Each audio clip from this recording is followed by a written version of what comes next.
එළමට කියන්න තියෙන්නේ 3 wheel වෙන්න එපා. 3 wheel වෙන්න එපා. BMW එකක් Benz එකක් Range Rover එකක් වගේ වෙන්න. 3 wheel. දාපු ගමන් එනවනේ උස්සලා නවත්තනවා. දැන් කොහෙද? සමහර වෙලාවට එහෙම අත දාන්නෙත් නැහෙනි. වීල් කාර් වෙල් නවත්තනවා. යන්න.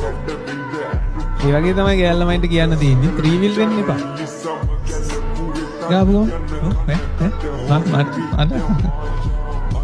එහෙම වෙන්න එපා. BM එකකට Range Rover එකට අත දාලා බලන්න. එහෙම නවත්තන්න. ඒ තේරෙන්නේ නැත්තම් දකින එකාට ටෝක් වෙන්න එපා. හරිද? ඒවා 3 wheel වගේ. හරිද? මේව කරපු ගමන් දැන් නිකන් හරි බලන් හිටියොත් ඒ එහෙම බලනවා අරෙන් බලනවා අර 3 wheel කාර් එක. සාමාන්‍යයෙන් අර high class dial එහෙම හොඳ එහෙම ටෝක් වෙන්නේ ඒක BMW එකක් Benz එකක් කියාවක් තියෙන කෙනෙක් ගා විතරයි. මූල්‍යමය වශයෙන් හරි අධ්‍යාපනික වශයෙන් හරි සමාජ තත්ත්වයෙන් හරි එක ලෙවල් එකක ඉන්න අය ගා විතරයි ඒවා නවතින්නේ. එහෙම නැතුව ඇවිල්ලා එහෙම දකින අර 3 wheel වගේ Benz ඇවිල්ලා එහෙම නවත්තලා හරි. දැන් කොහෙද මේ ඉස්සරහට එන්න මම දාගෙන. එහෙම නවත්තන්න.